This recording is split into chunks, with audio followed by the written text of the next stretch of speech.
Another CEO Wisdom podcast today with a special guest, Georgia Dientse. She is CEO coach at Mulcahy Method. I love Mulcahy Method, and I've been a student of it for quite a while. All these beautiful Google Docs available for free. Shout out to them. Very cool org. Georgia is also a founder coach and advisor at Georgia Dientse Coaching, which is her own company. She does a whole bunch of other things, and she has a fascinating background. So, Georgia, really happy to have you here today. Can you give us a quick intro about yourself? Yeah, awesome, Charles. Thanks for the introduction. Thanks for having me here today. Quick overview. I sort of spent the last 20 years in different areas of the technology industry. I was really fortunate to be part of two growth startups, one in the social media space, one building computer brain interfaces. I spent 5 years at Google, 2 years on the commercial side, and then 3 years at Google X in Silicon Valley. And then I worked as an investor to invest in deep tech and tech startups. So I've been really fortunate to see the industry from all the different angles. And as of the last 5 years, I'm really focused on bringing my experience and all the Mulcahy Method wisdom to founders that are building, rapidly scaling companies. Mulcahy, that's interesting. I thought it was Mulcahy for some reason. That's right.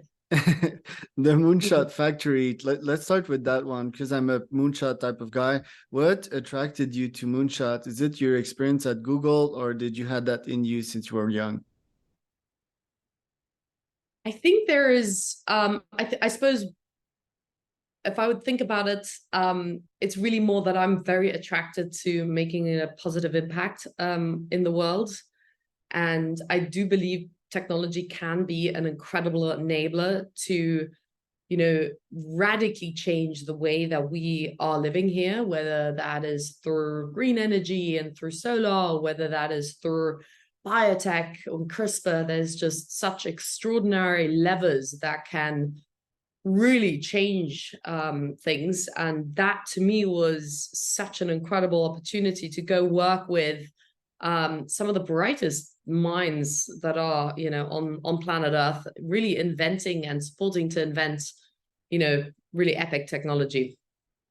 The logic to me behind Moonshot is if I'm gonna start a marketing agency, it might be somewhat as equally as hard as trying to land a rocket on the moon. Well, there's flaws in that logic, but there's also that if I make that rocket launch on Mars, or land on Mars, should I say, the impact will be probably 10 to 100x with a somewhat similar energy expenditure. Is that rightful thinking?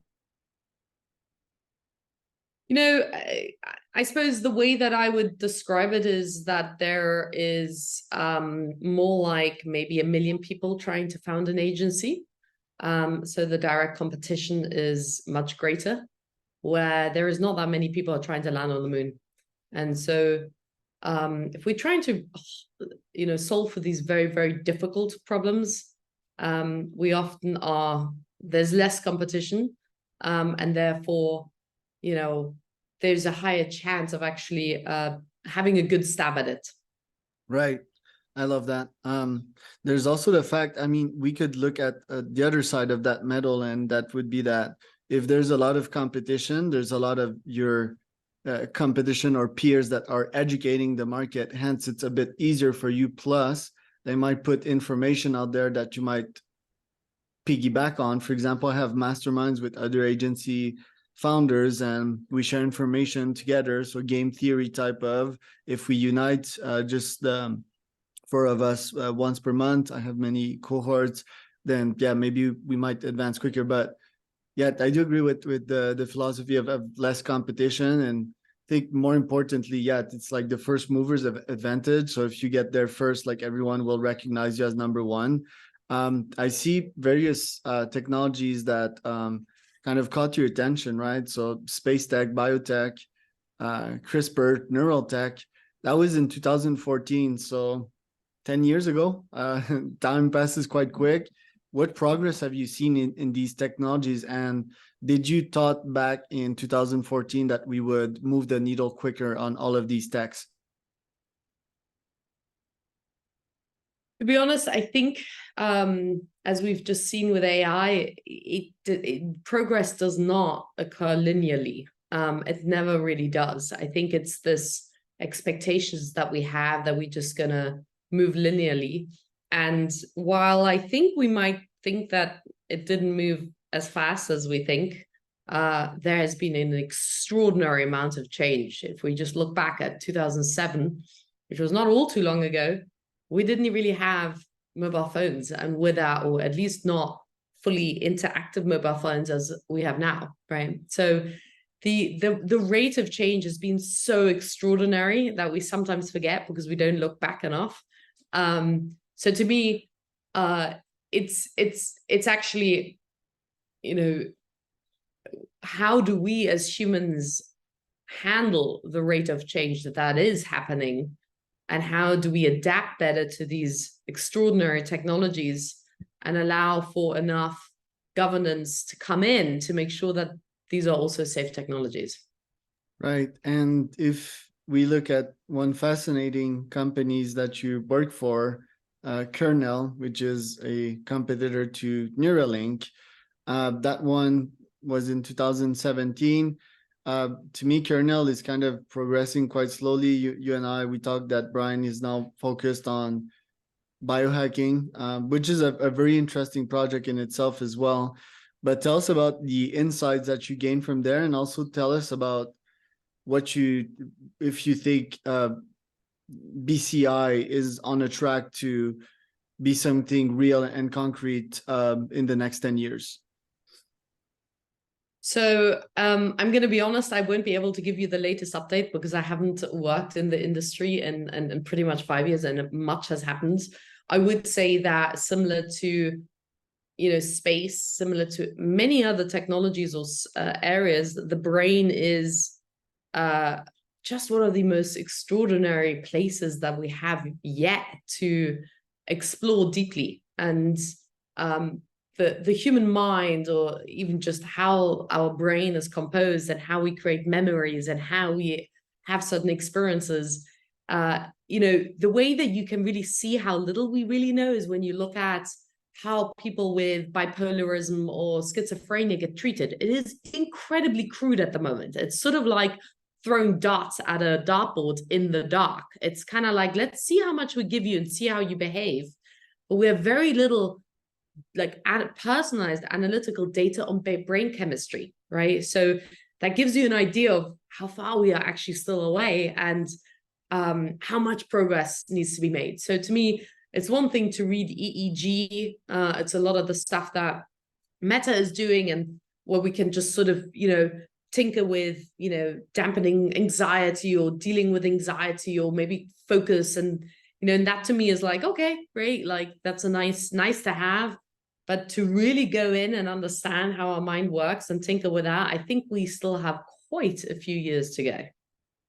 And how is it to work with Brian back in these days? Brian doesn't seem to have changed that much over the years, still like moonshot type of guy, very nerdy, very cerebral type of guy. So how was your experience working with him? What did you learn? Oh, he's a wicked smart individual that has the courage to dare greatly and jump into very unknown topics, right? And I think that in itself is, you know, admirable. And he most likely has a discipline and a tenacity that maybe not every one of us has. But I think I learned most from just the people, the team that I was surrounded with, by being able to engage with some of the best neuroscientists at Stanford and at MIT. And that was an opportunity that I will never forget, given that I think I would have secretly wanted to study neuroscience, because I am just, I love the brain, and I find consciousness one of the most fascinating topics to study, to know about, to understand. Same here. You and I talk about retreats, rituals, psychedelics. Yesterday, I talked a lot about human superintelligence. I do think that even before we talk about artificial intelligence, I think that the AI and human brain progress are going to interlace. I don't think AGI is going to go away and humans going to flat out progress type of. So how do you think we can develop super intelligence with the tools that we have nowadays? Can you define exactly what you mean by super intelligence? It's hard to define because there's if I would use the common definition would be like high IQ points and very high EQ points. But let me define it as Einstein's brain. Let me define it as Steve Jobs' brain, Brian Johnson's brain, Elon Musk's brain. That's super intelligent. It's a very high concentration of interlacement in one specific area.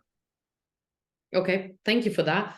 You know, I would say what you've pointed out, the people you've pointed out, many of whom I was fortunate to actually have met in my life, I would rate them very high on the IQ.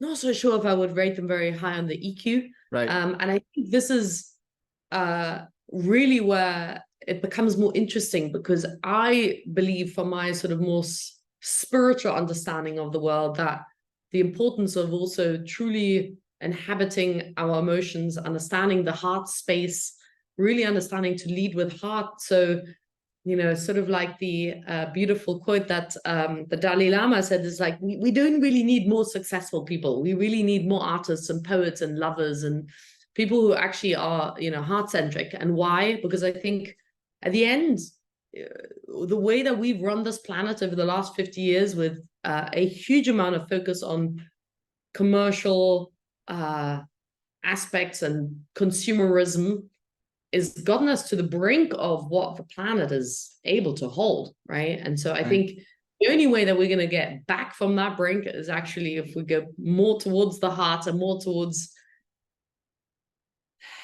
connecting with others, having empathy, having compassion, having understanding for where the planet is and all the natural all the animals and all the nature life and the natural world. And so I think that is really important. If we don't get that right, we can be as smart as we want, and it's not going to really get us back from where we currently are, which doesn't seem like a sustainable place. Right. Do you feel that Elon Musk making a good impact on the world? Because Elon seems to lack a lot of EQ points, yet his contribution to humanity seems to be huge. Because when I was listening to your points, I was picturing this greedy capitalist that throws petroleum in a lake or produces inordinate amount of plastics that end up in the stomach of whales and these birds, you know. So it's always been an interesting question to me on the impact side of, because I tend to believe there's this magical Adam Smith like force in capitalism that if we trade with one another, then we do good. Then is it really like these top individuals, or is it society that needs something they don't really need? They want something that they don't really need. Because in the end, capitalism always equilibrates itself. It's a market, and if there's pollution, it's because most humans do not give a crap. They give more craps about their economic well-being. So my question with that, yeah, like, what do you think about Elon as an impact maker? Because he's really capitalist and kind of lacks the EQ points. Do you think he still has a nice positive effect on this planet? You know, I'm not the one to judge that, and I also, you know, I can't. I don't think I'm able to rationalize exactly what's happening over there. I think at the end we have you know, and I think that's what's so crucial, is that we have similar to nature. There's millions of different flowers and millions of different kind of trees, and similar, we always have vastly different humans. So I have no problem with there being outliers in the IQ and people who innovate and who push the frontiers, and it's super important we have those. But to single out super intelligence as the way forward is what I want to sort of push back at, because I don't think super intelligence is where we as a humanity need to put our focus on. I feel like that's what we've done over the last 50 years. The intellect has become more important than anything else. And that's where I want to say, hey, is it all about super intelligence, or is it about communication and collaboration? Is it about win-win, and how do we help each other versus this sort of zero-sum game to make sure we all, win the race individually, because I at least don't feel that is a sustainable option.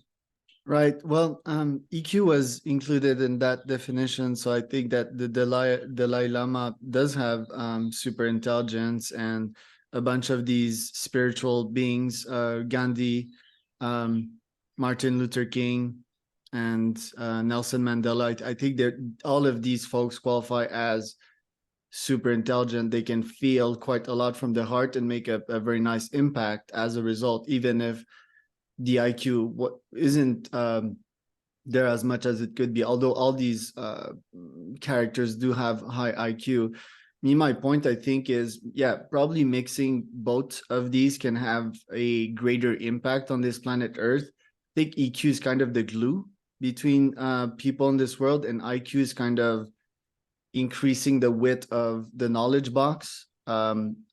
And I think, yeah, EQ kind of levels out the playing field and fills out the gap that IQ left, the lack of empathy and the cold, hard research kind of. So will the next world impactor be a super hybrid between IQ and EQ? I don't know. Like, we know that Zuckerberg is trying his shot at EQ, right? He's trying to be more of a normal human being, like doing MMA and being a father, and he's trying. I'm saying because I don't think it was natural for him, but I think, yeah, he's on a path to get there. Moving on to your investment track record, like, how do you make sure to invest in stuff that has a nice ROI, but that is also having a positive impact on this planet Earth? I mean, I think at the end, everybody has their own investment theses. Everybody gets clear on where they can see opportunity, where they can spot talent. And I think for me, the impact component is priority. And secondly, it's always around finding somebody that you believe in, that you want to support, that has just a terrific energy, and that there's something special. Because at the end, as an investor, I want to make sure I can support, and I'm sort of really along on the ride. I don't want to just, write a check and then see you in a few years. So for me, it becomes more of an adventure that I go on with someone. So for me, the human component and being able to understand them and help them problem solve and sort of support as much as I can is as important as sort of necessary just finding the right company that returns and, has a good return of investment. I've heard a lot of good things about Entrepreneur First. Can you tell us about the org and the impact that it had on you?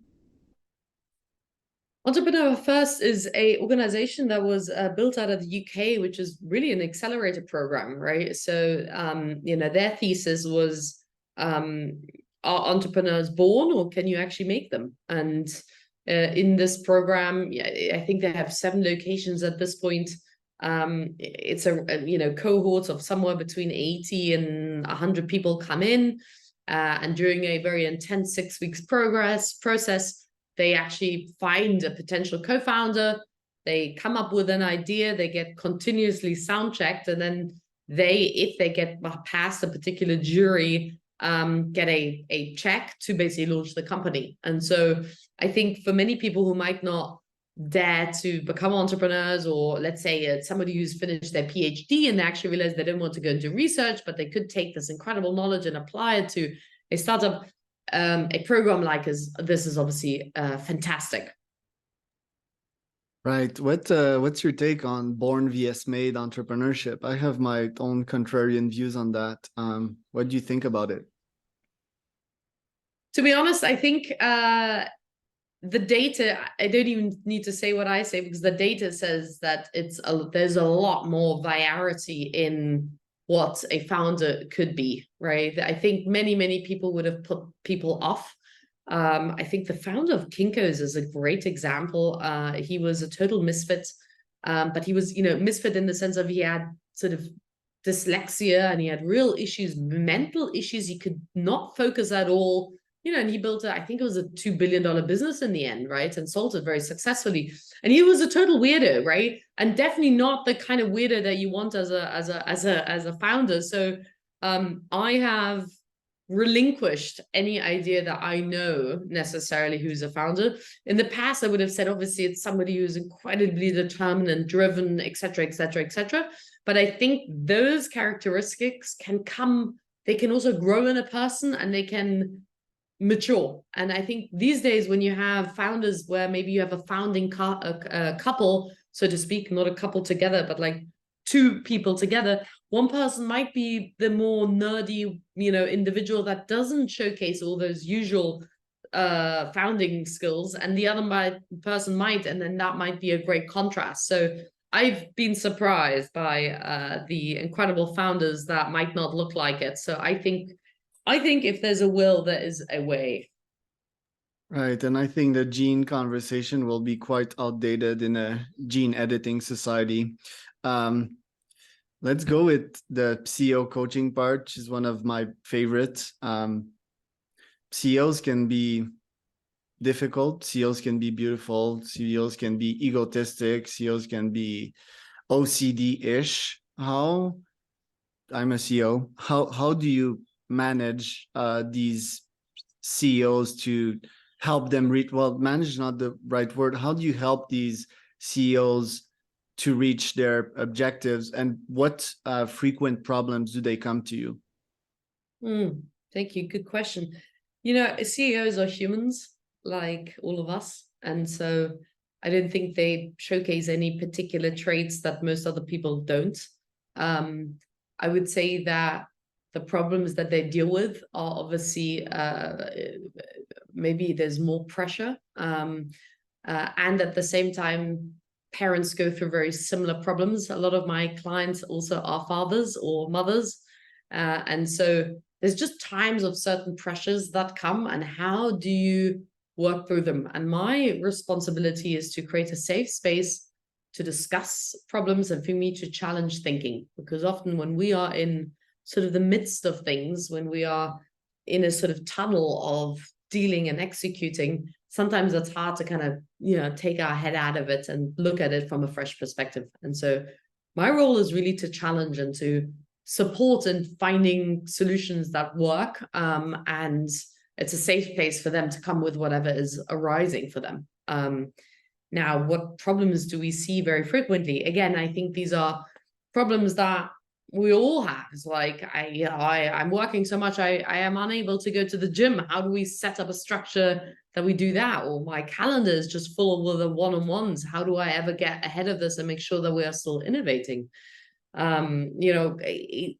There's a multitude of questions that usually come, and thank God we have the Moshari methods, where you have incredibly simply outlined tools of how to set up systems, how to have tools and techniques that have been proven by Silicon Valley's best sort of companies and CEOs to be proven that they work, right? And this is really not rocket science. It's more like, wow, there's a tool on how to give feedback. Let me just apply this and see if it works.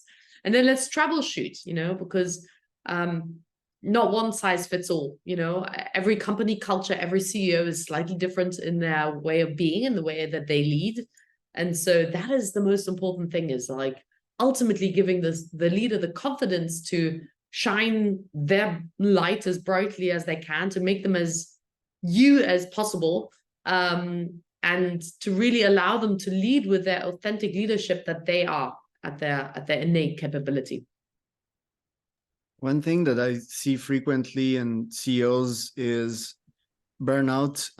Me, I've been at it for the past decade and I have so much fun. I really created a backend that can infinitely scale. There's so much to say about that. It's mostly mindset, for example, the Stoicism philosophy, and just adding these mental models as blocks in your brain and and growing out of that. You had your own burnout times or reset times in your own life. How do we prevent that, and how can we bounce back from the bottom? Well, I think it really depends on how we frame what that is, right? To me, whether it's a midlife crisis, a burnout, a cancer, they are all, to me, very similar things. They are incredible signs of life telling you that something is not quite working. And then you either have the opportunity to just figure out a way to make it work. But I think life keeps knocking, For me, it was an incredible opportunity to realize that I was chasing after the wrong things. I was converting too much energy into things that were actually not really filling my cup. And so I took a big chunk of time to really do a lot of therapy, to get a good coach, to understand what is going on. And now I'm so grateful this happened to me, because it fundamentally changed the trajectory of my life. And so whenever I face these challenges now, I become very curious. I'm like, what is going on here? What is life trying to tell me? Because I think at the end, we are here to learn and grow as humans, not as just CEOs and as better leaders. We are here as humans, and we're in this huge school called life. And paying attention to what life is trying to tell you is one of the most, I think one of the biggest hacks, because it prevents you from running against the wall again and again. Right. And me, like I'm often always positive and almost near arrogance, but the difference is that I know that pain is coming. Every time that I am brash about my predictions, every time that I speak more than I act, I know that, this karma is coming. But nowadays I have the mechanics to deal with this karma. And yet I feel the point here, I think that life can bring it all to you in one moment. And yet I call these crunch times. When these moments happen, it's like you need to have the mental tools, like, I mean, biohacking can help, or these therapies, ayahuasca, breath work, and so forth. But me, really, what has guided me is this internal coach, telling me like, okay, this is, in this situation, this is what we're gonna do. And if it's this new situation, then this is how we're gonna act, like, I mean, new is normal. We're not gonna panic, we're just gonna go through it. And next thing you know, once all of it is done, the brain has grown, it's like muscles. Really grateful to have had you today, Georgia. I really liked your LinkedIn posts as well. So hopefully I'll interact with some of those. On your side, where can people find out more about you? Yeah, I suppose LinkedIn, or I have a website with just my name. But I suppose LinkedIn or Twitter are the best places where I'm sort of most active.